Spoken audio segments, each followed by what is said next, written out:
what's safe, what's smart, what's the risk, what's the reward? Yeah, Daryl, I'd tell you with all of our players, with any player dealing with an injury, we really rely on the medical team. We rely on the player to make decisions for each guy, and that's what we'll do in this case. What do you expect Baker to do today in practice? Everything. Like normal? Yeah. So, I mean, do you get Case some more first-team reps just in case, or do you let Baker take them off? Well, they'll get their normal share that we do with those guys. What is that normal share usually? It's 3 to 1? Yeah, I don't know the exact number, but you know, as a backup in this league, you are expected to perform without reps, and that's kind of what Case did last week.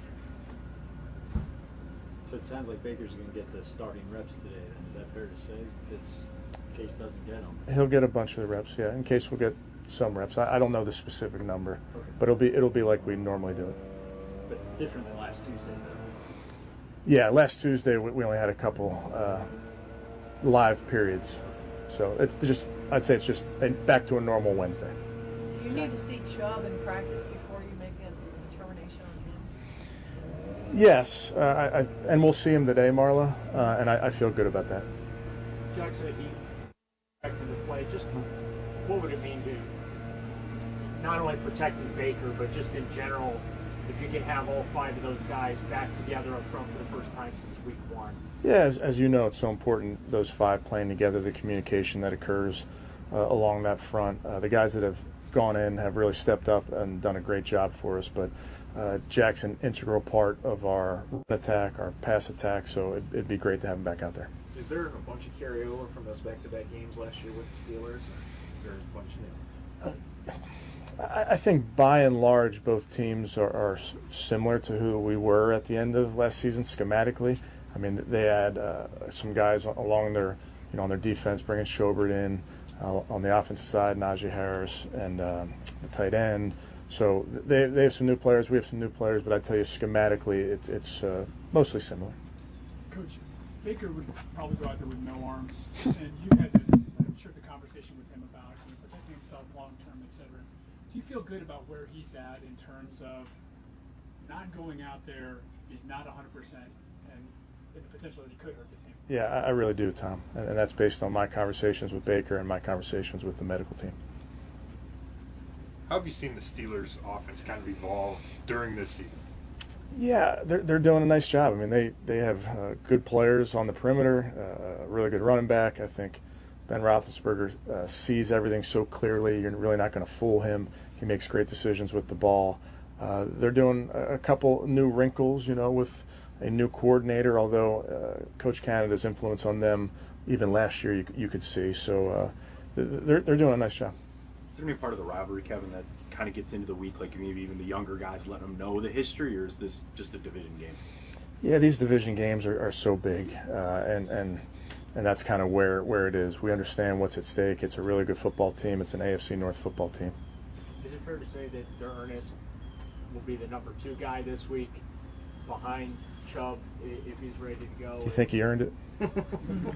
I would say so. Yeah, Ernest he's our number 2. I mean, and how do you think that because that's typically Kareem's role? Do you see a lot of Kareem into Ernest when you watch him a little bit? Are they no, I think they're all so different. I really think they're all so different. I think Ernest, like I said previously, and we all saw it in that game, when he's had his opportunities, he's come through. He's a very, very accountable football player. What's different about him? But like, if you had to compare to Ernest to Kareem, what makes them stand out and separate? It's just those rushing styles on each of those guys is it's a little bit different. I think Kareem's a great football player. He's a great slashing football player. Can catch it, can run it. Ernest in his own right, is very productive. He runs behind his pads, has great forward lean, but just different styles. Kevin, with all these soft tissue injuries, do you approach a practice differently when it's a little slippery out here as well? Well, I think what I tell you, Tom, with anytime we have injuries, we're always looking at what we're doing and what we can do better to try to prevent the ones that you can, and some of them you can't prevent. But in terms of being out here, we might have some weather on Sunday. We got to get some work on the grass, and it may be slippery today. It might be slippery on Sunday. Obviously, TJ makes plays throughout games, but does it feel like in the biggest moments he tends to make plays? We saw it, I think it was at Seattle. He did in Seattle. He's a great football player. I mean, he is great. He has our respect. He has our attention. What is it about him? Size, length, power, twitchiness. Can get to the quarterback, is disruptive when he gets there. Plays the run well. They're missing two real mainstays up front. Yeah. Is that more obvious in the running game? They're still pretty stout. I mean, those are two great players, Tony, to your point. But I really think their depth is pretty impressive, and they just the way they attack blocks and how they really get penetration on the offensive line, and I think number 97 is another just great player. Chase has been good everywhere, but with the way the wind goes in that stadium, you guys never know. Do you think there's something to him being more prepared now that he's done it and actually seen it, rather than just going down there during the week? Yeah, I think it's just reps.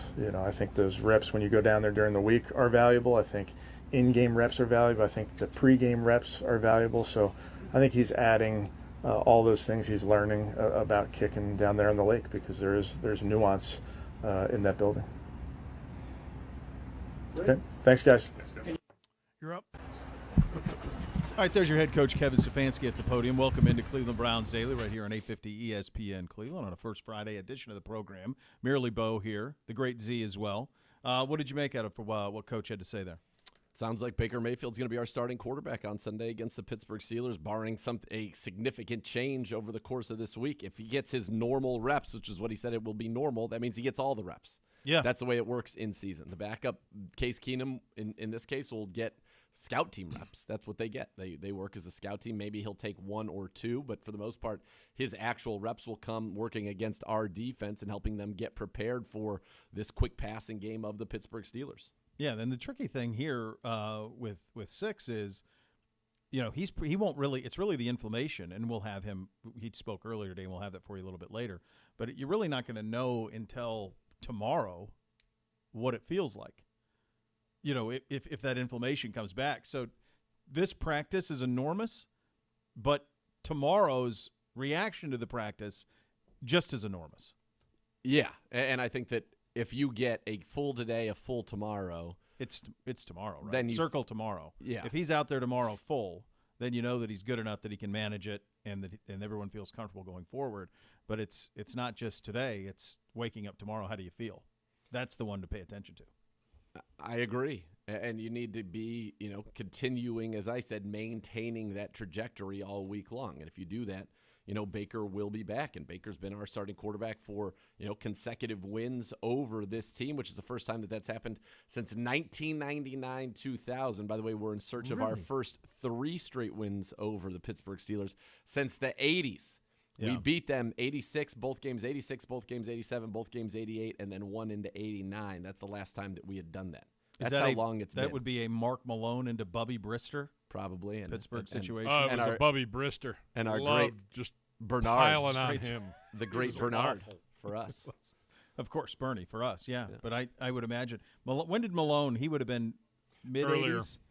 Early to mid-'80s, yeah. And then Brister was 86 on, somewhere in there. Oh, they trotted that guy out, and he was dead before Louis Lips took a snap. On that. Did Brister, who came after? Was that Neil O'Donnell after? Yes, because O'Donnell took him to the Super Bowl. Yeah, Neil O'Donnell. And then that was one of those crazy things that I don't know if it would happen again, but he was a true free agent and signed with Tennessee.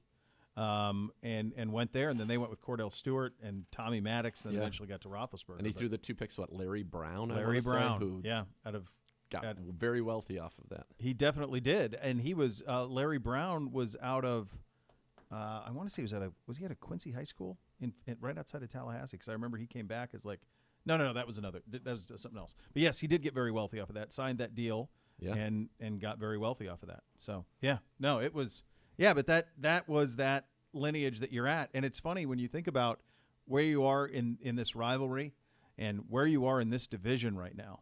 And you're talking about the team that's in first place in this division has a second-year quarterback. Us and the Ravens, third-year quarterbacks, fourth-year quarterbacks. Yeah. Young quarterbacks. young players, young stars in this division, and Pittsburgh is the only one, and it's the Roethlisberger situation. Everything else they have is young and good. It's just, I mean, they have some questions defensively, but up front, both sides, the skill position guys offensively, it's just Ben and how much does he have left in the tank. But other than that, this division is ridiculous. Not only now, but in the next 3 to 5 years. It's absolutely absurd. It's set up to be a dominant division in this league for a long time. Yeah, and it's an NFC West situation. It is. And in the NFC West, though you have question marks. Like 49ers, I guess Trey Lance, but we haven't seen it yet. And then does Russ stay? But assuming Russ stays for the next 3 years, that division is going to have 3 of the top 8 quarterbacks in the league in it. I just meant even in the last decade. Yeah. The NFC West has had the Cardinals represent a Super Bowl, the Rams represent a Super Bowl, the 49ers represent a Super Bowl, the Seahawks represent and win a Super Bowl. So you've had – I could see that same thing happening here. That'd be great. Where us, the Bengals, the Ravens, and the Steelers have the question marks. But those first 3 teams make runs at it because it's all very sustainable for all of those teams. And this is a huge one. This is a huge stretch. Thursday night against Denver. We got that win, check it off, and then Steelers here, and then at Bengals for one of the most anticipated, if everybody handles their business this weekend, one of the most anticipated battles of Ohio in a very long time this early in the season. So lots to get to on the program today. As I mentioned, Baker did talk. We will get to that. We will meet the Pittsburgh Steelers a little bit later on in the program. The great Bernie Kosar will join us at 2 o'clock. We'll ask him about those late 80s matchups, which is always fun. I love reminiscing with the great Bernie Kosar. John Johnson in the second hour of the program as well. We are off and running here on Cleveland Browns Daily, 850 ESPN Cleveland.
Hey, did you see Tiger King 2, the trailer dropped today? Is this a real question? No, it's real. What are you, hard of seeing? In this case, yes. Oh, you didn't know? No. Yeah. Oh, yeah. Isn't he in jail? I have no idea. Yes. It's a salacious trailer. It's back, ready to go. With him? Same guy? Yeah, and her. They're both in it. Carol Baskin? Yeah, in it. So that dropped at the start of the pandemic, year and a half ago, and it swept the world. Everybody had to watch it. And I remember thinking that I thought the first couple of episodes were absurd but very entertaining. And then it got awful, dark, and terrible. Yes. And so I'd be very curious to see if there's a fever for more of it, or if the people will give them more of their time. My hunch is no. Oh yeah, it's back, baby. Is it on? Where did you see the trailer? On Netflix? Yeah, I was trending on social this morning, like those kids that you showed me when I showed up here today, that Drew likes. Ugh. Drew's got bad taste in that case.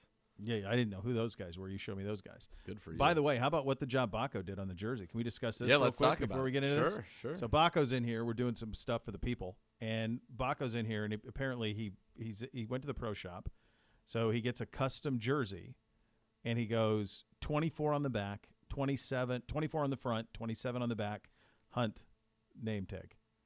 I've never heard of anybody doing that. It's a pretty good job out of him. It's a 1-of-1. It's a 1-of-1.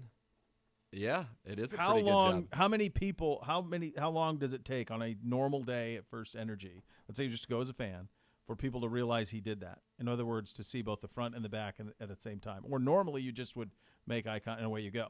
How long does it take till it gets noticed? I'm curious what he did on the shoulders. Did he do one shoulder 24, one shoulder 27? I would bet he would. My thinking would be because you have to have the TV numbers on the shoulder. Yeah. The way I would recommend would be to go the shoulder numbers 24. Because the front would be 1, and then because Hunt's got his name on the back. Get to the bottom of that for me, will you? I just think it's kind of like it's cool. I like it. I do too. It's I'm pro. part of our two-headed, running attack. Yeah. Although I guess if you didn't get the color rush, there aren't, and yeah, there are numbers on the shoulders. Not on the 75th doesn't have a number on the shoulder. It appears. Can you customize those down there? The 75ths? I don't know. I don't think so. I think you can do the white, or the brown. That's it. So that's what he could do. So he went 24, 27. Now you could do it one number on each side, I suppose, because of how they go. The numbers are opposite. Right. So Baco is messaging me right now. Right shoulder would be like 24 on the left shoulder. I did he both. 27. One on each shoulder. One yeah, on each that's shoulder. what he did. And he has the one. Well, now the 2 will be in front on the right, and that'll be the 24. And then on the back, the 2 will be in the back with the 7 here for the 27. I like that. I like that too. It's a savvy job at him. I like most things he does. I think that the thing that's critical on that is that changes the amount of time it takes for people to notice it. So it's a savvy move because I think 90% of people just walk by and think it's if you see him in the front, Nick Chubb, back Kareem Hunt, you're never going to see it. It's like the mullet jersey. Then he flips it, and now he's got it. Good job. Business in the front, slasher party in the back. Yeah, absolutely. All right, let's get into your OBM hot topics. Ohio Business Machine, preferred copier provider of your Cleveland Browns of all the X's and O's. For your office, call 216-485-2000 or visit ohiobusinessmachines.com. Well, let me ask you this. Sure, I'll answer it. Growing up as a Niners fan, yeah. If you were going to do the similar thing, yep. What would you have done? And does it only work because it's 24-27 that they're so close? Like if you threw a 16 on the front and an 80 on the back, does that work? It would be 8 and 80. Well, how do you know? I'm from the Bay Area. You're not. No, it wouldn't be that. Honestly, if I got a Niners jersey from that era, it would be Ronnie Lott in white. I do have a Ronnie Lott. I have a white. I don't know Roger why, Craig. but Ronnie Lott white is what I would get. I don't know if I just have that image of him in the Super Bowl at the Superdome against the Broncos in the Jordan 4s. If that's just ingrained in my head and thinking that's as cool as a football player can be. Because he is cool. Yeah. I like a little Tom Rathman. Bone. Little Brent Jones. Yeah. So you could go a 44-42. But they don't marry. Rathman was so great. He was. But he gave me my first starter jacket. He gave it to you? Yeah, remember I told the story. I won it at the he was doing a signing at the local grocery store, and the drawing was to win a 49ers gold satin starter jacket, and I won. And I got to walk back. That's a beaut. That gold one is a beaut. It was awesome. Yeah. What is the one here? Is it the brown one or the orange one? Because Homage has sold them both through the years. They've sold a brown one. They sell out, too. Quickly. Yeah. Shame. Sad. I wouldn't mind one of those. Well, we know people. Yeah. Yeah. Brown or orange? Which one's the one to have? I think I'd want orange. I'd rather go orange. Is when you were a kid, is that the one that you saw around? Was it the orange one or the brown one? I don't know. I don't remember. I think it was the brown. It's kind of a lighter brown with the orange letters that just say Browns across it. Yeah. Is what I've seen more than an orange jacket. But Yeah. I would prefer an orange jacket. Maybe with just brownie on it would be pretty. Just an orange him starter, right there, yeah. like right above the heart. My three as a kid of the satins before we got into the parkas, when the parkas exploded when we were young. I had the Niners gold. I had a white Charlotte Hornet, of course, which was just gorgeous, stunning. Yeah, you'd spill something on that. Hurry though, that was the only problem there. And I had a black Lakers. Black Lakers, interesting. It was black and it had a yellow purple over both like shoulders, and it was just the logo right here. Okay, I had the purple Lakers and I had the navy blue Bears. Those were the two. I bet you did. Yeah, those were the two. Who would you do for the Bears jersey? A little sweetness on the front, Singletary on the back. Probably go Butkus and Singletary, 51-50. Oh boy, you could do Sayers and Peyton would be a cool one there. Yeah, too. I like the fact that our guys play the same position. I think that's what makes it yeah. cool. Like you could go, if you were doing Niners back to my youth, I would go 8 and 16 on the back. The first guy, sorry, he's I think I'm getting sick. And then the other. It's outrageous. That's outrageous. Baco did it in the brown. Splendid job by Baco. Yeah. I mean, that's elite. That's elite jersey, and he earned that winning a trivia contest. Who hosted that? I did. What a job. He won it. It was sad though. Drew went down. Very sad. Hate to see it, Drew. I mean, I just feel According like to Drew, it's your fault, Nathan. Drew comes from good stock. Hardy stock. Oh my gosh. The Davidson yeah. clan is and well regarded. His pops is a legit human, and the idea that he lost, I'm brother sure, Mark, fine man. Probably brings down his whole family when he loses like that. You hate to see it. Yeah, you. It's very sad. Yeah. All right. As we'll get to some notes when we turn the page to Pittsburgh in a second. But from a health standpoint, obviously no JOK, and obviously no Kareem Hunt. But aside from that, are we? I hate to even say it out loud. Are we sort of healthy? It feels like we are. It feels like we are. We are sort of healthy right now, but we've got to see these defensive guys because Clowney, Malik, Denzel all not practicing. Jarvis not practicing. DPJ not practicing. DPJ and Denzel as soft tissue injuries. That makes me a little bit more skeptical. Malik is a veteran. I imagine that, and Clowney's a veteran. They'll be able to be ready. And Jarvis, they're saying it is somehow unrelated to the knee. Previous? Yes, that's what they were saying. Oh, that's interesting. Leave our Jarvis alone. Jarvis alone is right. Can we just leave him alone, get him healthy? That's all we need. Offensively, on the offensive line, perhaps the most healthy we've been since the opener. Yep. Yeah, and Conklin saying he's coming back. Which, listen, Jack Conklin last year, 2 games against T.J. Watt allowed no sacks. Those are the first and only 2 games of T.J. Watt's career against the Browns in which he has not recorded a sack. So that's a big deal. T.J. Watt is a game wrecker. A game wrecker. He single-handedly won that game for them. Yeah, I want that. That's basically what I'm asking for, and there it is in reality. Yeah, Pumpkinhead passed this along. Good job out of him. Homage is selling the one with the brownie on the front, and then orange. It's orange with browns on the back. I'm going to tell you what, the lady friends would look very good in that too. Who wouldn't look good in that? That would be very good. Yeah, I think that would be a big win right there. Great. It's a good job out of him getting that to me. Good I job. agree. Yeah. So healthy there, and then Nick Chubb, hopeful to play on Sunday as well, and away we go. So it'll be him and Dearness Johnson, barring anything happening this week. I feel very good about where we are. I think the thing to watch for the 3 things you need to pay attention to, if you give yourselves a little cheat sheet for tomorrow, a little checklist. Yep. Baker practicing tomorrow with no decline in his work. Yeah. Yes. Denzel. Right. Those 2 I would have, and then DPJ. Those 3, I'd be curious the progression as the week goes along. I'm worried about Denzel. Same. He's, you want him at full strength to get out there.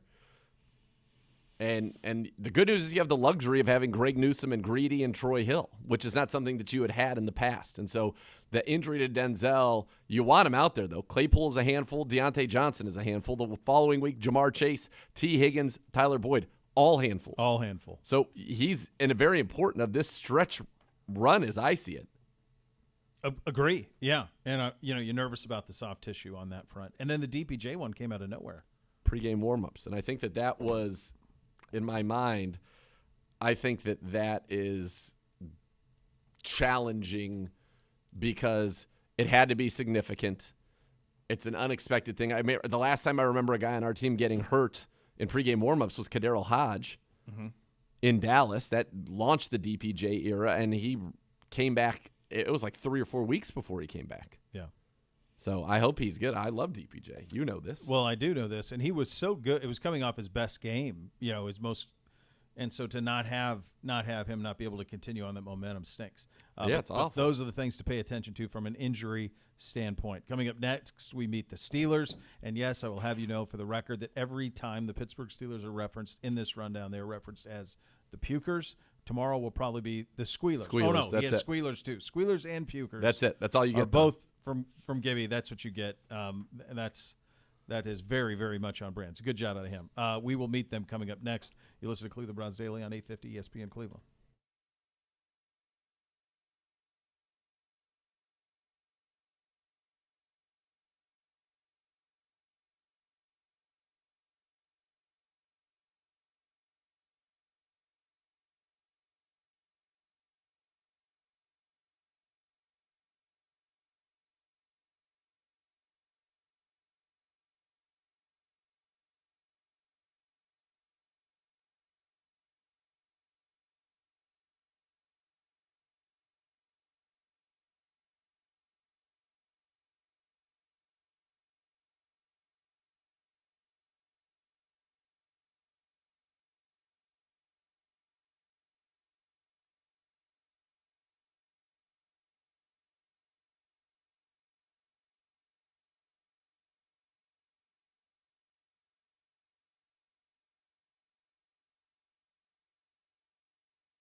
This is a testimonial from EOX Vantage client Ed Shield. That is the Vice President of Skyward Specialty Insurance.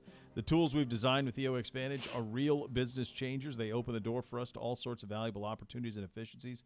They help our team members stay on the same page while collaborating remotely, make it easy to communicate with customers, cut way down on manual data entry, and the associated input errors. Also, they cut off the processes and response times operationally. It's a brand new ballgame. And you can learn more, just like Ed did, at EOX Vantage by visiting them at eoxvantage.com or call 216-298-1616. Local company here, kids. Take advantage of it. All right, time to meet the Steelers, Dr. Z.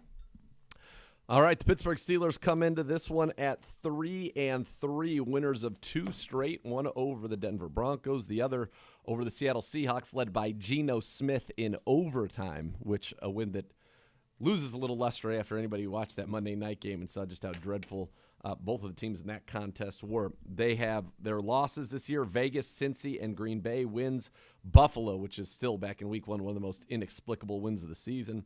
Denver, Seattle, as I mentioned.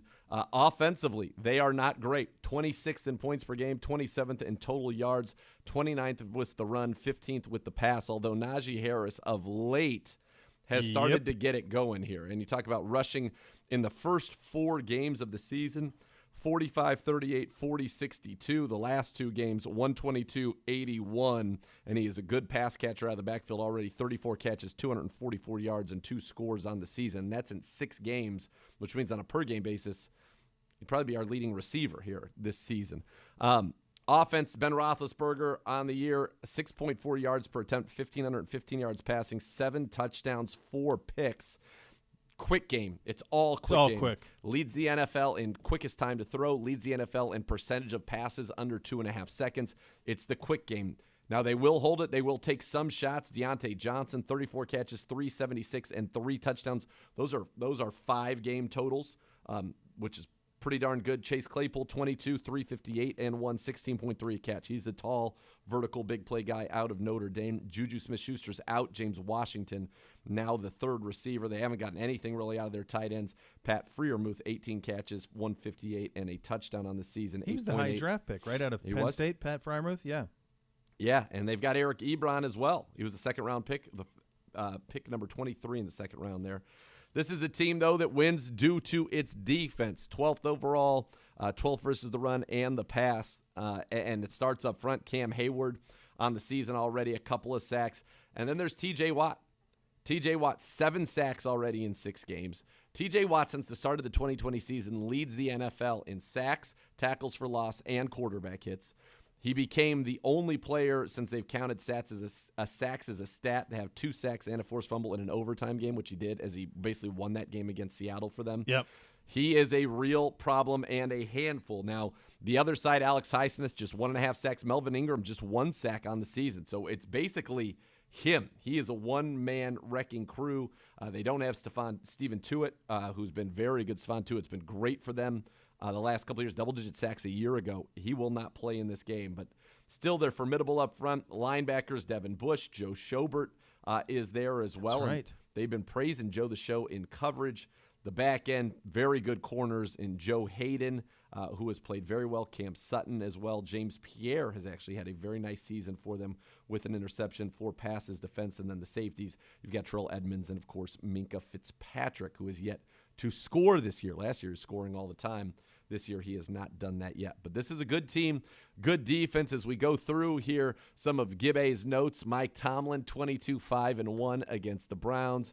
Names to know. He says, where do we start offensively? No Juju, but Claypool and Washington. Leaves out Deontay Johnson in a sign of blatant disrespect for the leading receiver on the Steelers. And mentions rookie running back Najee Harris. Defensively, Watt, Hayward, Fitzpatrick, Bush, Joe the Show, Joe Hayden, name a few. And then a wrinkle that I didn't see coming, the final names to know. Teddy Bridgewater, 10 touchdowns, 4 picks. Cortland Sutton at wide receiver, 33, 471, and 2. Von Miller, 4.5 sacks. And, I mean, I thought they were on the Broncos. They picked up Did Von I miss Miller? a trade? I know the trade deadline's next. My God, they got Tuesday. T.J. Watt and Von Miller on this team? Good thing that we've got How did we Conklin miss back. that? Busy day, busy news day in the league, apparently. Busy news day in the league. Cortland Sutton's a big addition, too. That's a lot of offensive firepower. Sutton in there to replace Juju. No miss there. And now they got Bridgewater as insurance in case Big Ben doesn't have it. This is going to be a long day for the D. Tell you what. Teddy's there for moral support. Would you like us to go straight to what was going on in this studio at 12:54 p.m. today? A couple of pros being pros. Would you like us to go straight Never to had a hell? chance to proofread it. The gutless Falcons. They're the fruits of my labor right there. Yes. But look, that was good. Look, this is not the same old Steelers. This is not Ben standing back, throwing it vertical. This is not a great offensive line, which is why the ball's coming out, which is why they have struggled at times to run the football. Harris is averaging 3.8 yards per carry, and it's not just him. The other backs, 2.6 for Benny Snell, 2.5 for Kalen Ballage. Johnson and Claypool are good. You can pressure them. This game, to me, it's going to be about tackling. The ball's going to come out quickly. We know that. So we've got to get out there and we've got to tackle and not let those chunk plays happen. But the Steelers, the formula for beating them is pretty simple.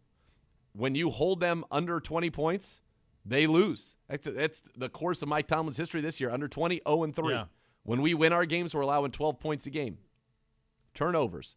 When they've lost a turnover battle, they've lost. Yeah. When they're neutral or they win it, they win. I mean, it's a very simple thing to do. The defense has lost something with Bud Dupree going. Melvin Ingram has not filled in quite on that level as Bud Dupree played opposite T.J. Watt. No Tuitt, as I said, and his double-digit sacks a year ago.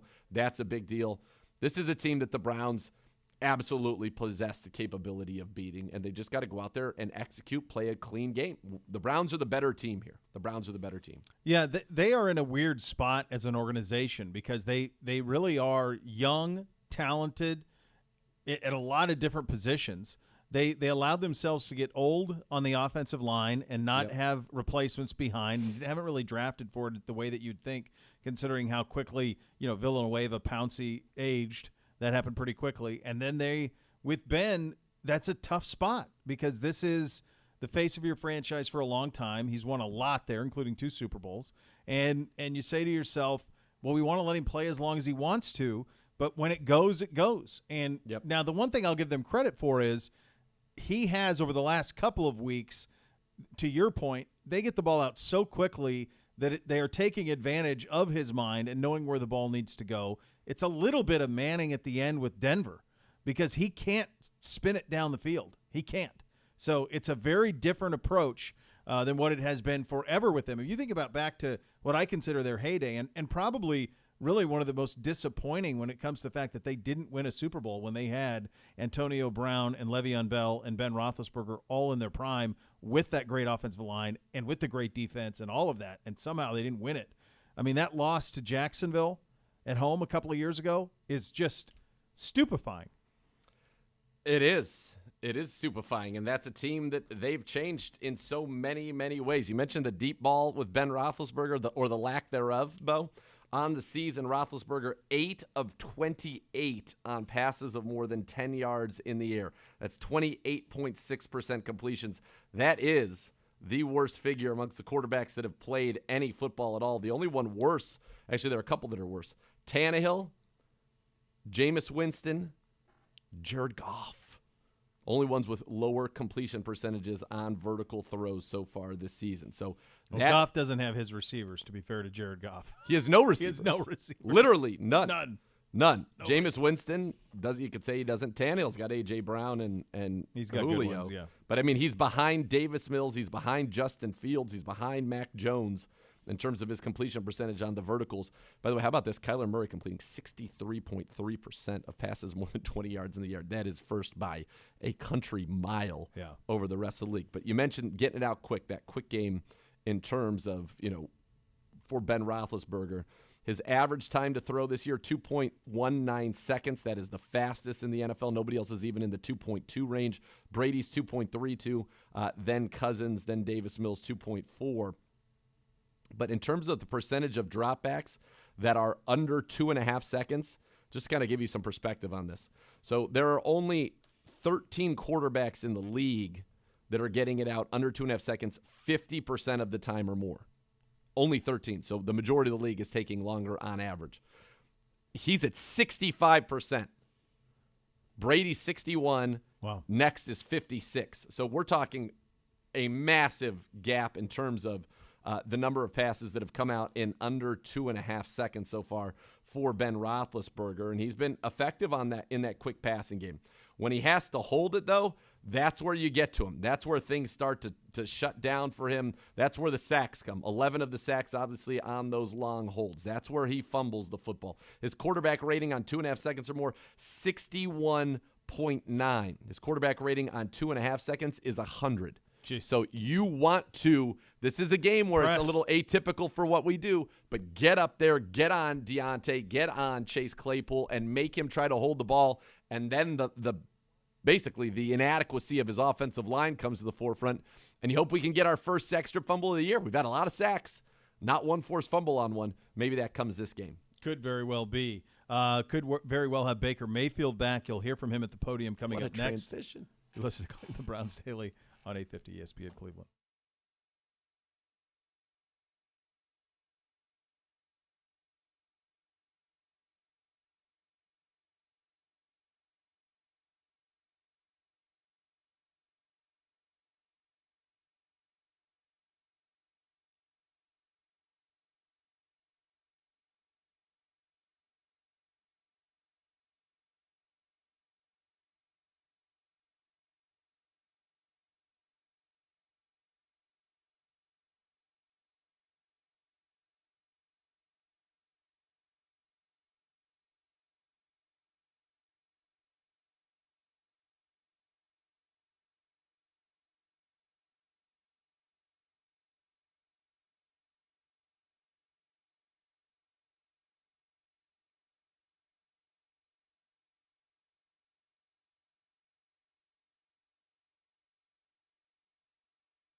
Rumpke Waste and Recycling, family-owned and operated. Whether you join us as a customer or an employee, you'll be a big part of the family. Visit rumpke.com to learn more. Now let's head to the podium and your quarterback, Baker Mayfield.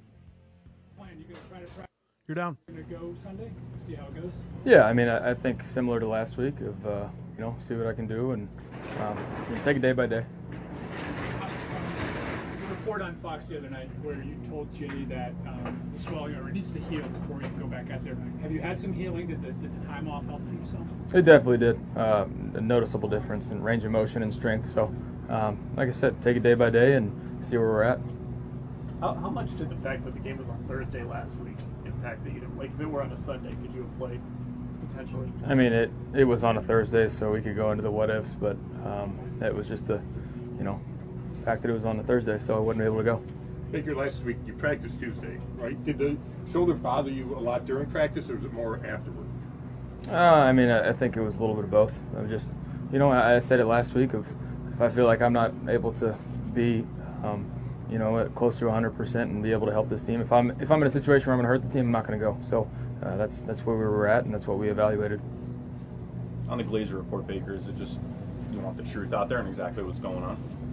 Yeah, I mean, it was, he's asking me, and it was definitely a little bit different hit in the Arizona game, or a different fall, so it was just different. It wasn't the same at all.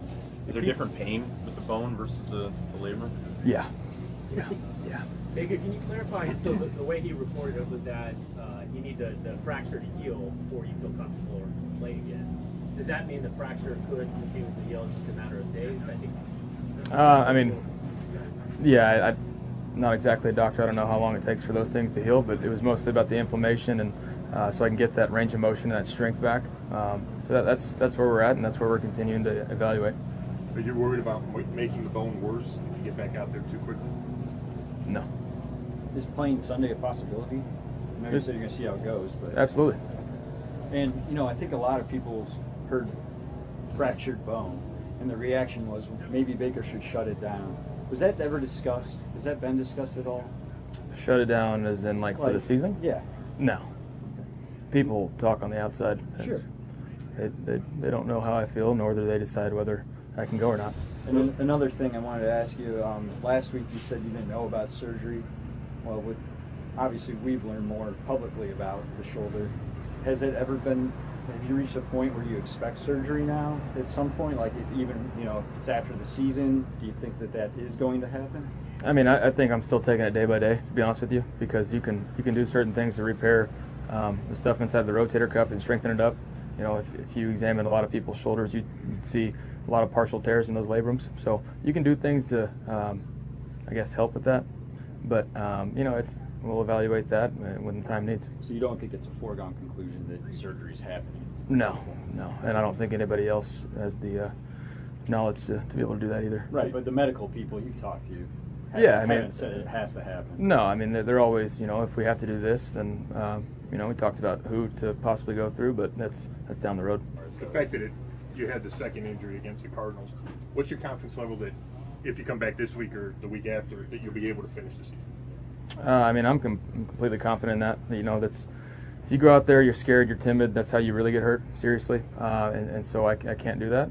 So like I said, trying to get the strength back and be able to go as close to 100% as possible. And if that's not the case, then we trust the guys we have out there. You guys saw that we came out with a win with kind of a manufactured team, and Case did a great job. Is there a time where you need to know this week whether or not to start, or how many reps you need to get, or could it come down to Friday afternoon and so you have? There's not a certain number of reps that I specifically need. I mean, you saw last week that Case on a short week got very minimum reps as well and did absolutely great. So I think there's a lot of what ifs, but we're just going to take it day by day. Baker, you were playing with the labrum injury before the Cardinals game, and you seem to be doing fine with it. Do you feel like you can get back to that point before the Cardinals game where, you've got the torn labrum, but you feel comfortable playing and dealing with the pain the way you were before Arizona? Does that make sense? Yeah, I would expect to come back stronger and, be able to get back to the little fundamentals that I have to and just deal with it. Yeah, I expect completely to come back. Is range of motion the biggest consideration now? No, I mean, I think that's been the biggest difference of playing that Thursday game and then having that weekend off, of being able to get all that down and do all the rehab I need to do that. It was on a short week, the inflammation's pretty severe, so was able to do that, and now it's going to back. So if 1 week helped, would 3 weeks be better? Would an IR stint be wise for you? Or? 3 is greater than 1, Tom. So yes. But I'm not looking at that. I'm looking at taking it day by day. I think you guys know how I am. I want to be out there playing, and like I said last week, if it's a situation where I would hurt the team if I was out there playing, I'm not going to do it. How important was the start streak? You know, obviously that was snapped. How important was that to you? Yeah, I mean, for me, it was pretty important. Just because looking at all the dysfunction that I had to overcome to be able to start the whole time and stay healthy and do all that. So that was very important to me, but that's an individual thing, and it's more about winning than anything. So we did just that last week and trying to do the same this week. Is it difficult to kind of balance, like you want to be out there, you want to play, versus you also have to think a little bit long term as you kind of assess what you're going to do week to week or day to day? I'd say yes, because that was the first game I missed in 8 years, and before that I missed. So I missed 3 total games in my life. So yeah, that was a tough decision because that's just not something I'm about. I'm not about missing practice or playing time. So yeah, but it's a long-term picture, and that's what everybody's, the devil's advocate of, other than my mindset. So it's good to hear both sides and just evaluate it. Kind of off that big, there was a report that you had to be forced to not play last week.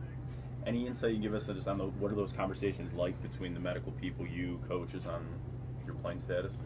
Yeah, I think, they were definitely advising not to play. And I think I was a little bit, I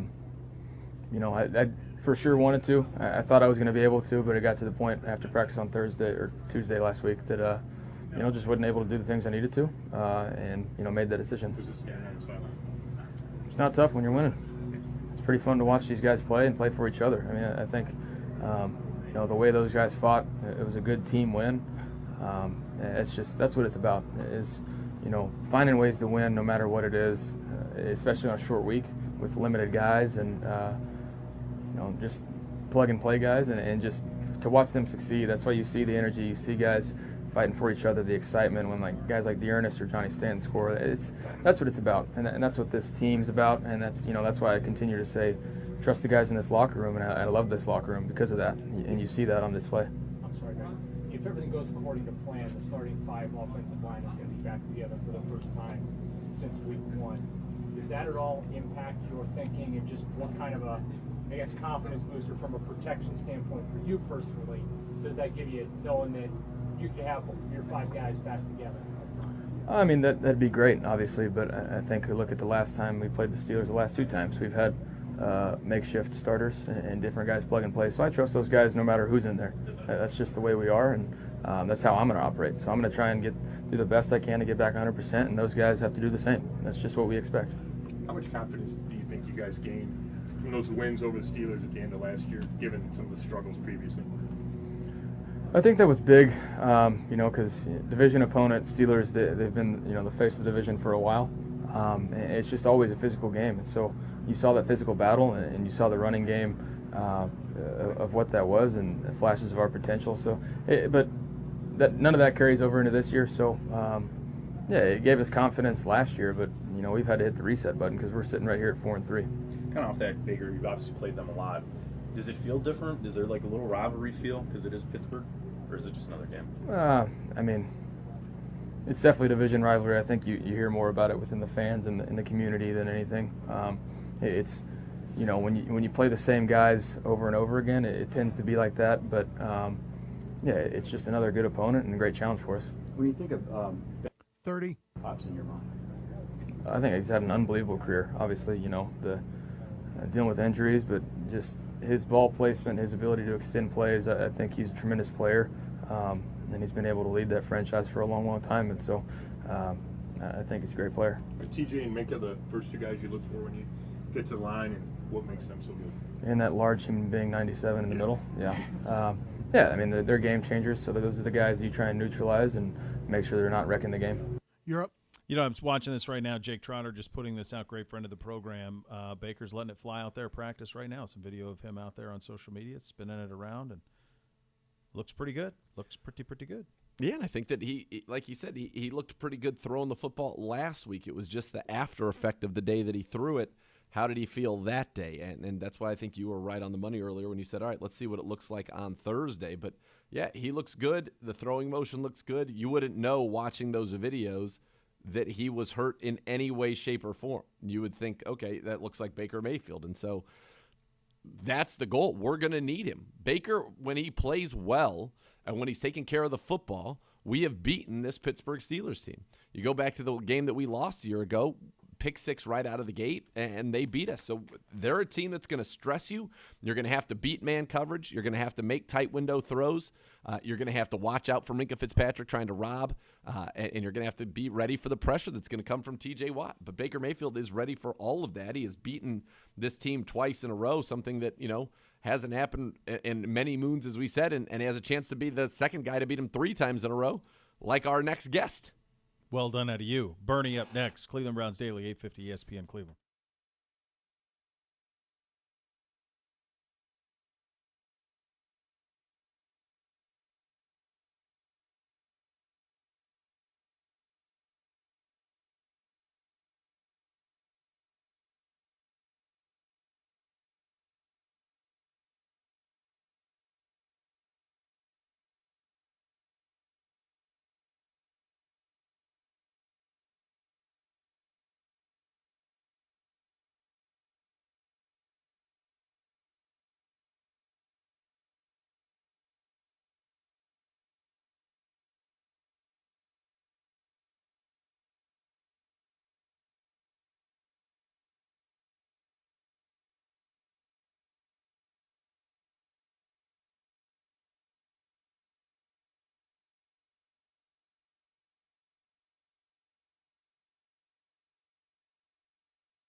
Football isn't football without friends. Watching the Browns alone means no one's going to hear your amazing analysis. The same is true in gambling. Keep things social. Never gamble alone. It's one of the helpful, responsible gambling tips you'll find at keepitfunohio.com. And with that, we head out on the hotline for a visit with the great Bernie Kosar. Such a treat to get to talk to you every week again, my friend. Let me ask you this one from a quarterback perspective. How do you balance, I want to play, I want to be there for my team, versus that razor-thin line of me being there is not allowing us to be at our best? And I ask that because Baker is up against that a little bit. Now, he looks good today in practice, but he sat out the Denver game, and rightfully so. He's got a pretty big shoulder injury. But I see him out there throwing today. He looks pretty good. How do you be honest with yourself as a quarterback? Wow, Beau, Nathan, good to be with you. Good to come off of this mini bye week at 4-3 after that fantastic Denver game Thursday night. And it being Steeler week adds even a little more to that question and to that issue. Because, yes, you want to be there for your team. Yes, you want to be there in that huddle. And absolutely, you want to be the quarterback playing against the Pittsburgh Steelers this week from that perspective, absolutely. But, yeah, to your point, what's that razor thin, almost graph / analysis that you do to where am I helping the team, where am I going out there and making a difference towards getting the W, and then maybe where and when am I not maybe capable of doing it. I thought it was awesomely positive for the Browns and for Baker to be able to be out there at practice today, to be able to be able to be out there throwing the ball good today. But that being said, I think it's great too how we have a veteran like Case Keenum and how he played Thursday night. 21 for 33, 199 yards, 90.3 quarterback rating, completions to 10 different receivers. You could see that offensively and from a team perspective that we have a backup quarterback with that type of experience. And it's imperative that, yes, it's only basically the 8th week of the season, but it's imperative, I believe, that we get somehow, some way to 5-3 at the end of this Halloween Sunday. Yeah, and Bernie, was imperative that we got it done in prime time. What did you see from Case Keenum? We had talked to you on Wednesday before about being the backup who steps in a critical moment. You don't have to get ready when you always stay ready. What did you see from Case, who I thought was in great command of the offense and just executed it the way that he needed to for the Browns to win? Yeah, Nathan, well said. Absolutely. You don't have to get ready when you stay ready. And the veteran presence, the leadership, the ability to make enough plays out there during the game Thursday night to get us the W. And then equally as important, not making any bad mistakes, given that it wasn't an optimal day to play football on Thursday night with the wind, the weather, the wet balls, to not be making turnovers, to be making sound, good, solid plays. Yes, we won by 3 points, but 17-14 doesn't seem like a big blowout win or a monstrous offensive game. But really, from a fan perspective, that game really wasn't in doubt. His leadership, his command of the offense, that game wasn't as close as it appeared. And that in itself, from a fan perspective, is absolutely comforting. But from a leadership, a team perspective, a player's perspective, when you know that you absolutely want your leader in Baker Mayfield to be the quarterback. But when you have a guy like that who came in and stepped in like that and actually did it like he did Thursday night, that's comforting from an organizational and a locker room perspective just as much. Bernie, if we beat Pittsburgh on Sunday, it'll be the first time we beat them 3 straight since you played. How were you able to have so much success against them? What was your mindset going into Steelers week as a player? Wow, beautiful, beautiful point, and thank you for inflating my cranium by reminding me of of multiple successive wins against those rivaled Steelers. And the absolute way to do it, and I'm not trying to talk smack, and it's not about just living in the past, because I so love how this football team has so many awesome similarities to the teams that I played on. And the way that we beat the Pittsburgh Steelers is absolutely the way I see the way we beat the Denver Broncos this past Thursday, and what I believe our team stands for. And we want to be out-physical them. We want to be the more physical, dominant team.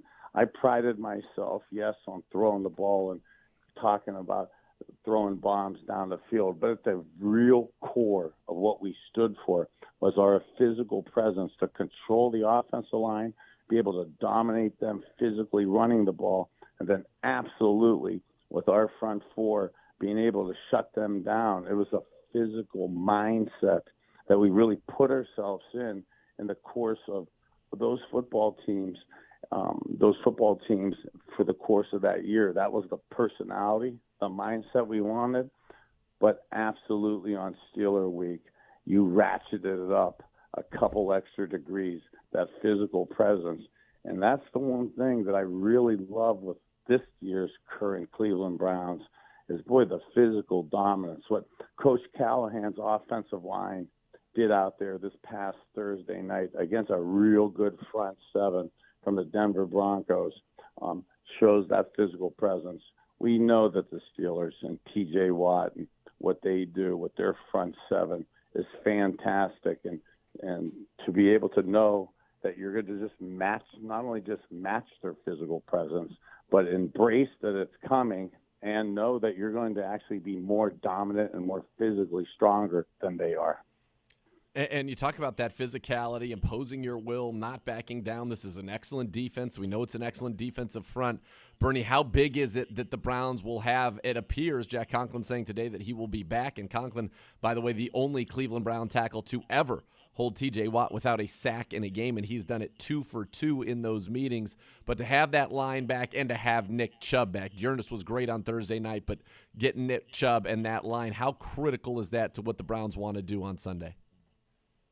Well, anytime you get your all-pro, Pro Bowl right tackle back, Conklin, like that, and you get one of the premier players in the NFL, Nick Chubb, back, that's an absolute added bonus. And a shout out to our offensive line, to Hance, who played right tackle last week, to Deaneris Johnson, who getting 146 yards on 22 carries, but carrying the last 6 carries of the game to put the nail in the coffin of the Broncos, to close out a game like that with the physical presence on the offensive line, with a backup right tackle and a third-string running back carrying the last 6 carries of the game. That from a confidence standpoint, from a locker room perspective, is really something you could foundationally build upon. And Nathan, to your awesome point, when you get Nick Chubb back and Conklin back this week on top of what we started doing last week to close the game out, that absolutely adds, I believe, to that physical presence that we want to show early again Sunday afternoon. Bernie, I want to ask you a big picture NFL thing. I'm assuming you've seen the Manning cast on Monday Night Football. I'm assuming you've seen that. Is that fair? Absolutely. Love it. Okay. Love it. Must watch TV for you young quarterbacks out there. That's what I wanted to ask you, because I can't stop watching it. I absolutely love it. I think the insight you're getting from a quarterback's perspective is so unique.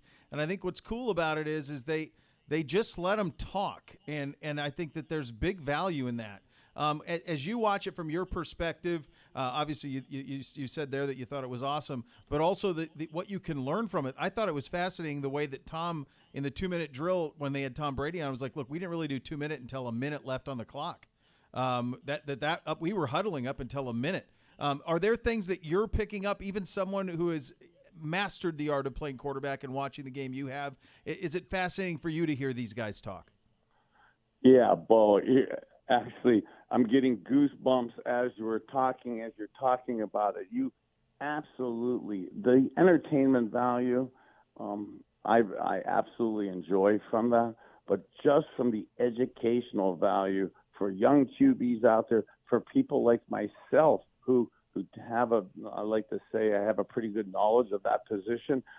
Absolutely, you're learning things. And Beau, Nathan, for the listeners out there, one of the things I absolutely love about it, and I actually was laughing extensively at it last night, was, Peyton and Tom, they're awesome friends. But Peyton, he was laying into the questions because Tom Brady's still an active NFL quarterback. Yeah. And by a lot of those questions, and how he likes to do 2-minute and how he likes to do the quarterback sneaks and what they're looking at, that's not information I'd readily like to be giving up or offering up on Monday Night TV if I still had to play playoff games. But for the young kids listening, that's absolutely good knowledge about how to look at defenses, how to make plays, heck, how even to assimilate into different personalities and different ways of thinking. Heck, if you listen to the beginning of the game last night, I love Marshawn Lynch. Okay, there are some people that maybe got a little upset with some of the language that was used earlier in the game, and they're like, "Well, how could you tell younger people to watch that or learn from that or say that that's must-see TV?" Well, that's life. Okay, if you want to be a quarterback, you want to survive in the locker room, you want to survive on that football field, you better be able to know how to deal with that type of situation, that type of language at times. I'm not saying that's the right time to do it, but sometimes those things come up, and if you want to be a young quarterback or you want to be a young football player, you want to stay alive in the locker room, and you want to make plays, listen to what those guys are saying. All right, Bernie, I want you to tell us now and get inside your mind for a second as a quarterback. If let's say you're Ben Roethlisberger, but you're not, obviously, you're the great Bernie Kosar. You're Ben Roethlisberger. You're at a point in your career right now where you're not getting the ball down the field. We talked earlier in the show about his inaccuracy on passes of more than 20 yards in the air. It used to be with Ben when he held the ball and created and extended plays. That's when he was at his best. Now he's one of the worst in the league when he holds onto the football. He gets sacked. He fumbles the ball. He has 10 turnover-worthy throws when holding onto the ball, second in the league only behind Zach Wilson, the young rookie for the Jets, who has had off to a rough start. But he relies now on the quick game. He's getting it out faster than anybody in the NFL on a higher percentage of his passes. So if you have a limited arm now, you don't trust yourself to really push the ball down the field accurately. You feel all you can do is kind of push it around short. What don't you want a defense to do? What would scare you or make you feel unconfident as a quarterback under those circumstances if a defense did what? Wow, Nathan, and for the listeners out there, I'm probably, not to be cocky, the perfect guy to ask that question as I sit here with an IV in my right arm after all those years of breaking my arm and having elbow surgery, just like the elbow surgery that Ben Roethlisberger had on his arm last year. You absolutely see, as you go through the course of the year, our arms and the inability to really throw the ball down the field. I love the career Ben Roethlisberger's had. Absolutely been one of the dominant first ballot Hall of Famers. But boy, this is so eerily similar / scary to why I retired in the end of my career. And Nathan, to your point of what don't you want to see? From a defensive perspective, we're supposed to have high 50s to 60-degree weather on Sunday. We're not supposed. It's supposed to be a little windy. From the Browns' perspective, we would love to have it windy because us older quarterbacks, when our arm isn't as strong as it used to be, the wind plays a massive factor with it. So, from a defensive perspective, if I was the QB, I'd be begging and praying for blitz coverage and press coverage so I could get away with pick-em plays, quick screens, throwing fades. That being said, at the end of my career, we've joked on air about this. People stopped blitzing us. They stopped giving the easy pick throws. if you're able to get pressure on us older quarterbacks with arm limitations, if you're able to get pressure on with 4 or 5 people and then squat in the zone coverage, you do not have to get depth, almost challenge those 50, 60-yard throws and not allowing those simple, easy throws. If you make, almost like in our playoff game last year, you're making them, you're not giving them the quick throws, you're making them trying to throw those intermediate balls.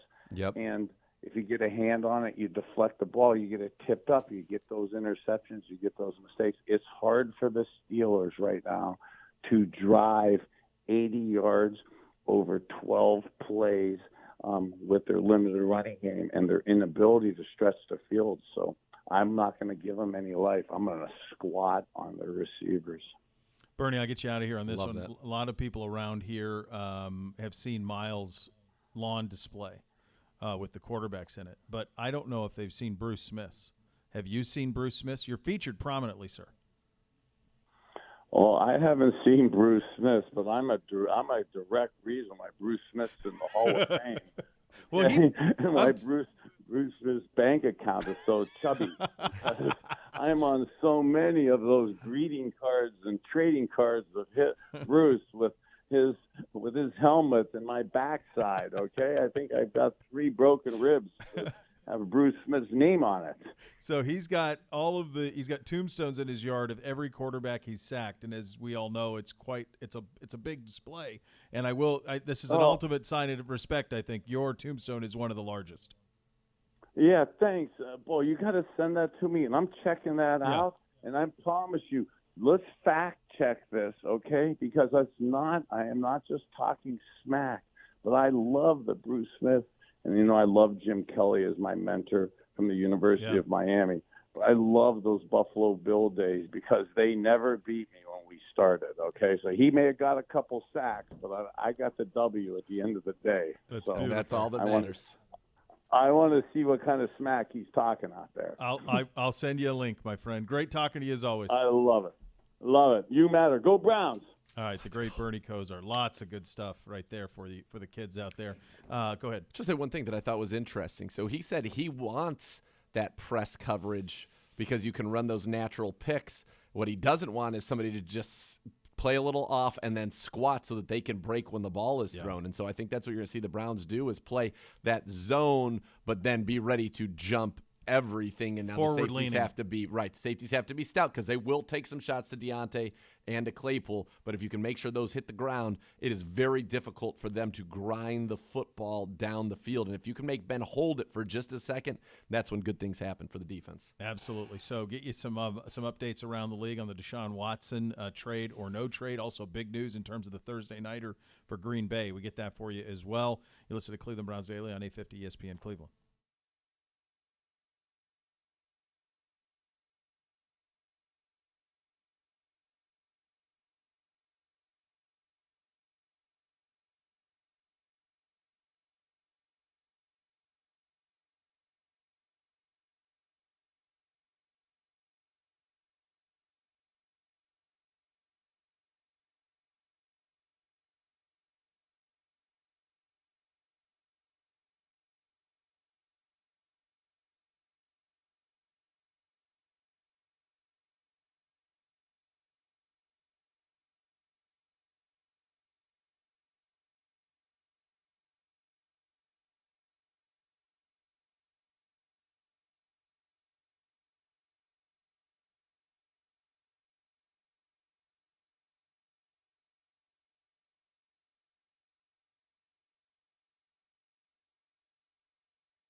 When it comes to mattresses, Northeast Factory Direct really outdid themselves. Alex and company searched the entire country to find the best factory, the best warranties, and now they have the latest technology in mattresses for a fraction of the cost to you. And during Northeast Factory Direct's garage sale, you can find queen pillow top mattresses starting at just $3.99, double-sided pillow tops for just $6.99. And when you buy that queen prestige mattress for $6.99 or king prestige mattress for $7.99, you're going to get a bundle of free stuff, a set of sheets, 2 pillows, a mattress protector. They even got these Comfort Cool mattress premium hybrid mattresses that have an all-natural cold-faced cover and layers of air foam comfort underneath. They keep you comfortable while you're sleeping. Comfortable, comfortable, comfortable. Check them out. West 140th Street in Cleveland, Lakeland Boulevard or Euclid or Freeway Drive in Macedonia, or shop them online anytime at northeastfactorydirect.com. No Devontae Adams for Green Bay. Of course, he is in the COVID protocol. Lazard there as well. And Alan Lazard. Yeah. It's going to be the Bob Tonyan show. Yeah. And we'll see that Amari Rogers that they drafted out of Clemson. We haven't seen him all year. Cobb, Valdez-Scantling could come back. But, I mean, that's no, Devontae's a big deal. You got Aaron Jones. You got A.J. Dillon. You're going to lean on that ground game. Tonyan scored. Last year, I think Devontae missed 3 games. Tonyan scored 2 games. Tonyan scored 3 touchdowns in those 2 games. So I'd expect the tight end to be featured pretty heavily. Arizona, though's tough, man. They're tough. Is this one at Lambeau or is it in Green Bay? Or in the desert. Oh, it's in the desert because the Hoff's heading down. Hoff's in the desert. He might be in paradise as we speak. That's right. He's in paradise as we speak. Yes, he's already. Yeah, he's ready to eat. The only question like with Arizona, having watched them play and watched them a couple of times this year, the only question with them is, to me, is can Kyler stay upright? Because even in Sundays, they weren't. Did I see him this Sunday? Texans. Yep. Yeah, even against the Texans, like he gets hit a lot. He almost had a safety. Yeah, and it's like how many hits can that dude take? Because he takes a lot of them. In terms of the update on the Deshaun Watson situation, according to the commissioner, he is eligible to play and would be ready to go right away if he is dealt. As of right now, the only team that he has waived his no-trade clause for is Miami. There was reporting last night that the parameters of a deal had been worked out between Miami and Houston, but that it couldn't be consummated because they were waiting on details of the charges. Well, you can wait forever. Right, those aren't coming. It's not coming. There aren't. And there aren't criminal charges. There aren't criminal charges. There are civil suits. Josina Anderson had some interesting tweets about it this morning in terms of according to her, it was her understanding that several of the accusers have already been debunked by follow-up text messages to Deshaun. So I don't know what any of this means. We're certainly not on the inside of it. I don't know that anybody is. But the notion that you're going to get clarity on this before you make this deal is not going to happen. Part of the reason you're going to get him, I think, as a discount is because of the uncertainty surrounding all of this, clearly. Right. If there was none of this, and it was a true open market for Deshaun Watson, if there was nothing off the field. It would have been done already, and it would have been significant. Right. It'd be what, 4 1s, 3 1s, 3 really good players? Yep. I mean, he's one of the most – he'd be the 4th most tradable asset in the league. Yeah. Behind Herbert, Allen, and Mahomes. Yeah. So, yeah, it'd be a lot. Kyler. Yeah. I like him more than Kyler, but yeah. A lot of good young quarterbacks in this league right now. I think this thing's fascinating. Rap sheet now saying the Panthers aren't expected to pursue him. Watson saying he'll go to Miami, but it sounds like that's it. That's it. Which makes very little sense to me. Miami seems to be in disarray, which makes me think that Watson is part of it in his mind. I'm going to go in there and I'm going to bring in I have so much control. I'm going to make them trade for me, and then I'm going to get my coaches that I want and run my offense that I want. I wonder if it's just a lifestyle situation. He wants Could to just be live in Miami. This is a pretty great place to be. Yeah. I mean, I want him in the NFC if he goes somewhere. Tua's whole presser today was asking questions about this, which you feel bad for the kid. He's trying to, he actually hasn't played that badly. The last couple weeks he's been okay. He's looked pretty good. I just don't know why you wouldn't want to go to Carolina. I feel like in Carolina you're saying to yourself, okay, let me think about this just out loud. New Orleans doesn't have a quarterback right now. Correct. Tampa Bay, I mean, how long can Tom be there? Matt Ryan is nearing the end of his career. Yeah. We could run this division. We got a good coach, good running back, great weapons, young weapons, DJ Moore. Great defense, great young defense. Solid. Great corners, good defensive line. It feels like it would make a lot of sense to go to Carolina. And you will throw any amount of money at anything. And you're beloved in Carolina. For sure. You already have kind of that built-in support network. So I'm surprised that is not something that he is interested in at this time. I still think there's something that we aren't getting Because if it was just only Miami and only, don't you think it's done already? I'm sure if you're Houston, you're trying to drum up something better for hopes of getting more. We talked about this throughout the week. We mentioned the 49ers. We mentioned the Saints. The Eagles were mentioned prominently at the start of the season, in the offseason. Who knows? Yep. But if it's going to get done, it's got less than a week now for it to get done. The commissioner had a press conference yesterday. This was crazy. Reiterates coaches are strongly in favor of emphasis on penalizing taunting, and in turn, so is the league. I just don't understand that. Fine, taunting, but celebrating. First of all, I'm for all of it. Taunt away. Like, it's totally. a physical game where there's incredible injury and risk constantly. Like, if you want to taunt go ahead, prove it on the next play. They'll have a chance to get their revenge. I don't understand, and I think it's a real miscalculation of the league that fans care about this. Fans don't. They love it. In fact, right. Fans, the opposite. Fans are against this. And I would also be curious, because I've actually asked a few players this off the air. Like, would somebody taunting or celebrating a big first down or anything like that, even if they kind of like stand, would that make you want to fight and retaliate against them? Like, no. Now, there are certain guys in the league that I guarantee are wired a little bit differently and would be like, sure, of course. I mean, we remember Odell and Josh Norman. But that's rare. And I don't know. You get them out. If guys do get into a fight or a fracas, you handle that. That's handled. It's easily handled. But you're worrying about the wrong let's things. Have fun. This is such a dangerous game. These guys get to play for such a short period of time and sacrifice so much for that I think they should be able to express themselves after big plays. You work and you grind so hard on the practice field, in the film room, that when you make a big play in a clutch moment, of course there's going to be emotion. Of course there's going to be an outlet that you want to have. And to take that away, to me, I don't like it. I've never liked it. And I like it even less after seeing it implemented, and especially this isn't a new thing either. I mean, you think about Billy White Shoes Johnson with the Oilers. You think about the Icky Shuffle. You think about Deion Sanders high-stepping for 20 yards. Like, this has been in the league for a long time. There was a video today going around of Fran Tarkenton scoring a touchdown and throwing a ball off a guy's helmet. That's a little too far. A little much. But still, I mean, this is part of the league. It's part of the history. It's part of let them live a little bit, man. Like, that would get a flag. And I'd be fine with that getting I think a it flag. did then, too. Yeah. You do see a flag come in on that one. One last thing from the owner. This was an incredible press conference when he talked about Washington and how Washington had been penalized enough and that he's not going to make that stuff public. That's a mistake. That stuff will come out. Those emails will come out. Everything that was – you think about Deflategate, they released all of it. All of it. And they're not going to release this in Washington. Already one of the attorneys who works for some of the women in the lawsuit says, oh, no, don't protect us. We want it all out. It's all going to come out. What's the newspaper of record in Washington? The Post? Yeah. Who owns it? That I don't Jeff know. Bezos. It'll come out. Don't hide. Don't hide. Not good.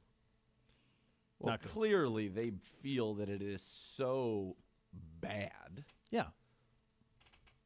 And for whatever reason, they want to protect Dan Snyder, which that I well, and who don't knows get. what else. But if you thought that just John Gruden was enough, you're nuts. Yep. That's not going to be enough. Do you love the Browns? Gain exclusive team access with the NFL Extra Points credit card for special ticket financing.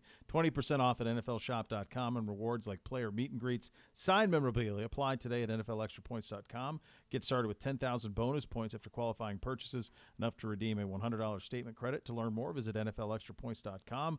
After subject to credit approval, see application terms and conditions for complete details. Well, did you see this thing from Seth Wickersham about those I sure did. inside the owners' meetings? Well, here's the very end of it.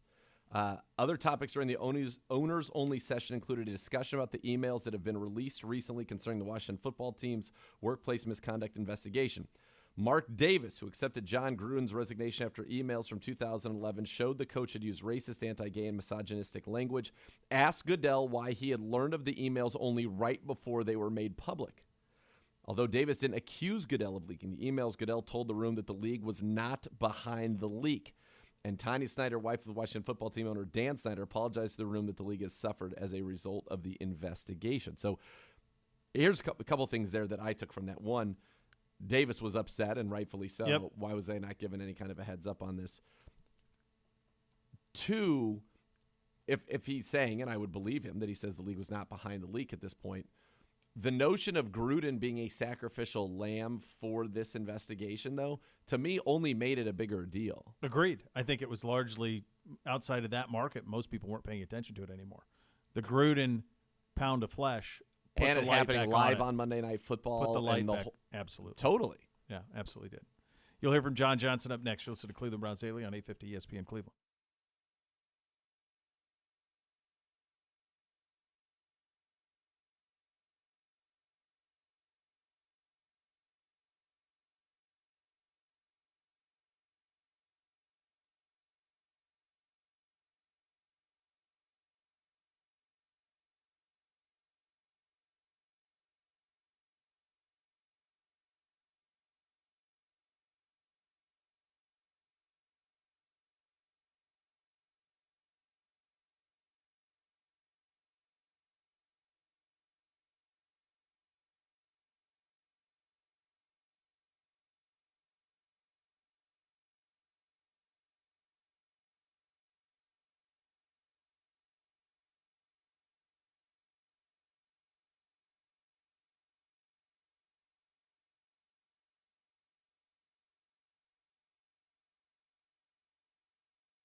Beau Bishop here for my friends at Raising Cane's. Stop by Raising Cane's this Halloween season. Enjoy hand-battered cooked order chicken fingers with the Peanuts Gang.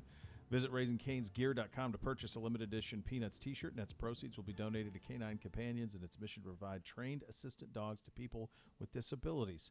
And if you're looking for a place to work and have a little fun, Raising Cane's is hiring. Visit workatcanes.com or text RC Jobs to 97211. Raising Cane's, one love. And now here is John Johnson. Very happy now to You're down. My Browns safety, John Johnson. 12 minutes. John, Steeler Week is here. This will be your first time as a member of the Cleveland Browns in a division game taking on a heated rival, the Steelers. Have you been able kind of to get a sense of what this game and what this rivalry means, not only to this team, but to this city? Oh, yeah. Just, hearing about things, just seeing the games that happened last year. I know we split, and then in the playoffs got a big win. So I know it's going to be a heated matchup. Any division game is tough. Luckily, we're at home. We got our fans, the dog pound, ready to go. So I'm ready for it. I've been getting DMs about, just the hate, just the static between the two teams. So that's what football is all about. So I'm looking forward to it. Going back to your Rams days, I mean, you guys, that division has been so good while you've been there. The Niners at one point go to the Super Bowl. You and the Rams go to the Super Bowl. The Seahawks with Russell Wilson have always been good. Arizona coming up now. Was there one team in that division, though, that you guys absolutely hated? Was there one that was considered the biggest rivalry? Yeah, going into, when I was a rookie, I feel like it was Seattle. Our special teams coordinator didn't really get along with theirs, and we always wanted to dominate them in that phase. And we wanted to go up there and shut that crowd up.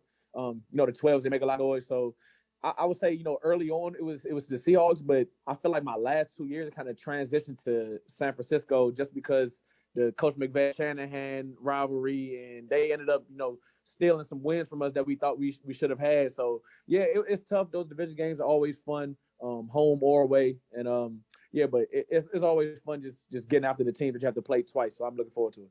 Yeah, does that change it from a player's perspective too?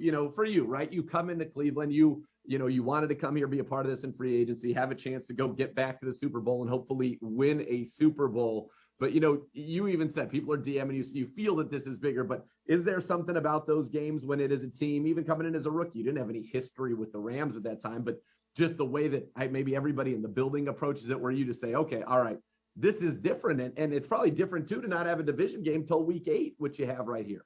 Oh, yeah, it's very different. And it's so important to win these games and to lock in and to emphasize, the importance of these games is all over the locker room. It's Steelers week.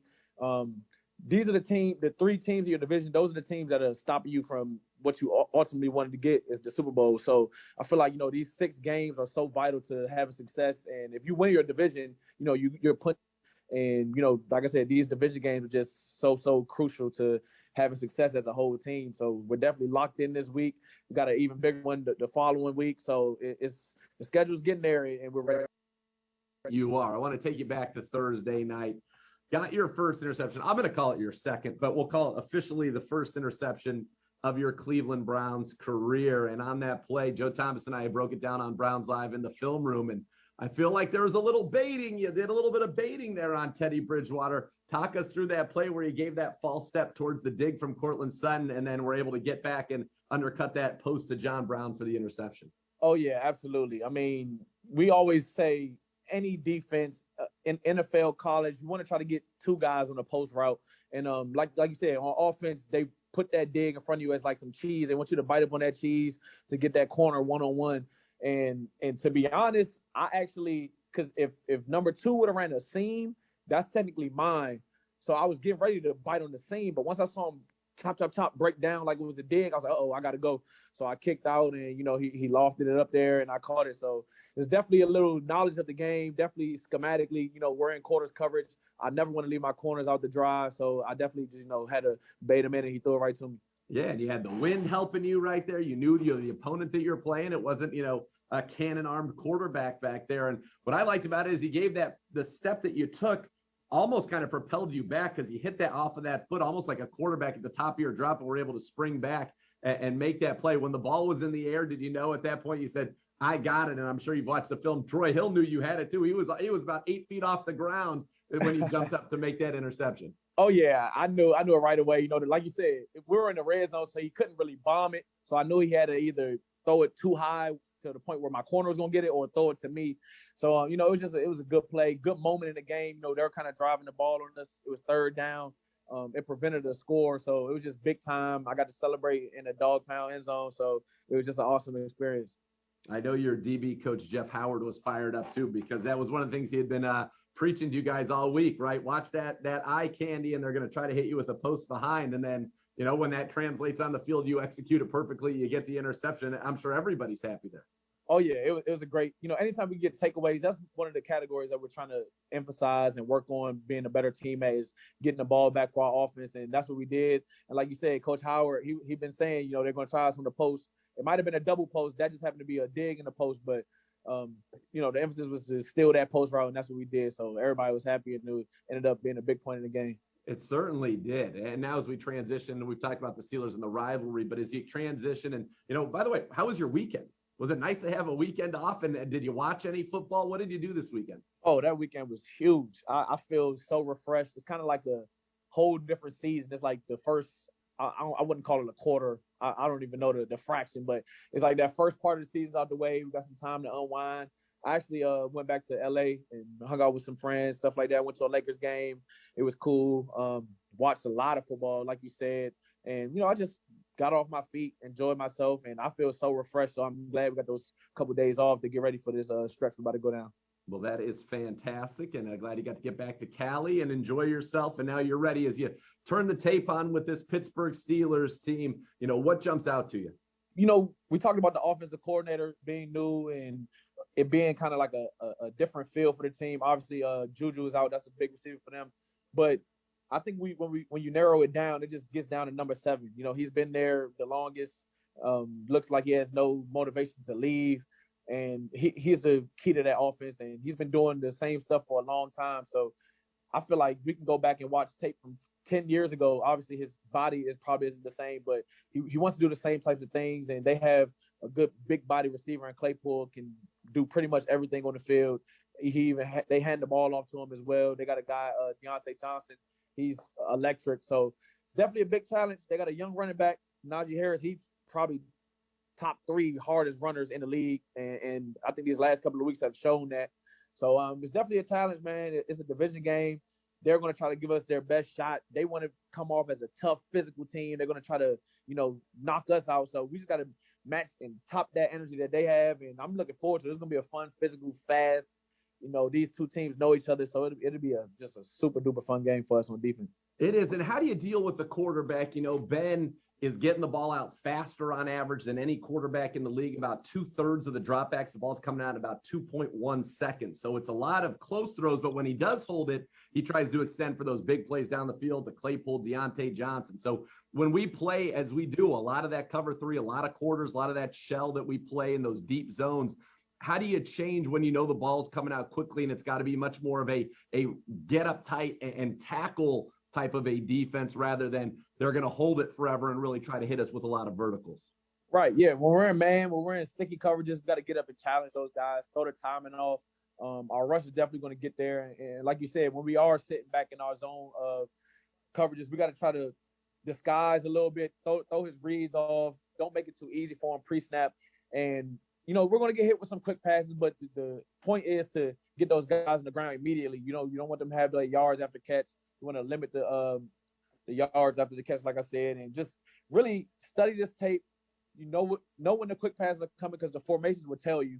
And yeah, just it got to be a lot of catch tackle, and get them in the third down and win, because that's another emphasis that we've been putting on, getting off the field on 3rd and 4th down. And we put an emphasis on it and we're working towards it. So I think that's the formula to this game. And like I said, I think it's going to be a physical, out-hit these guys type of game. Well, I remember a wise man. I remember seeing, I think you were mic'd up at the time saying, 3rd down, that's the money down. That's why you get paid in the NFL. 3rd down's the Super Bowl, right? And so no question. That's, you got to get away. The coaches did a lot of self-scouting and trying to, and I know that, as you said, was a huge point of emphasis. Don't give away anything here, but do you feel like you guys have maybe a different plan going forward? And are you excited about kind of how you are now with the benefit of 7 games worth of tape to study your tendencies, opponents' tendencies, to figure out, okay, Because if we can clamp those third downs, this defense, which has been in the 4 wins, you guys are giving up 12 points a game. That's excellent. But it has a chance to really, and you've been a part of elite defenses, don't you think it has, if with third downs becoming, a money down for us, really become an elite defense in this league? Yeah, I don't think it's anything to do schematically. I don't think it's any changes that we have to make schematically. I think it's just a mentality. It's third down. Like I said, it's the money down. It's the Super Bowl. You should play that down like it's your last play of the game. Like, all bets are off. We got to get off the field. And, the weak links on third down don't usually last long in this league. And guys got to take that personally. Don't be the weak link. You got to win your one-on-one because it's going to happen. You're going to get matched up on a guy and you're going to be by yourself. So I think it's just a mentality. I got to have that dog mentality. And I think, myself and the leaders on the team, we just got to go preach that. And it'll rub off, and eventually we'll get it off on third down, and it'll be a beautiful thing. Well, John, I know that you are excited about it, the energy you're going to feel. And real quickly, how about that Thursday night atmosphere, that crowd? You played in a lot of big games. That one had just a very special feel, even for Cleveland. There's something about those night games, the blackout introductions. What did you kind of make of and I know you've been here before on a Sunday night, but what did you make of that as a member of the Browns and just kind of that whole environment and experience? Yeah, that's just from the intros, the player intros, it was unbelievable. They turned the lights out.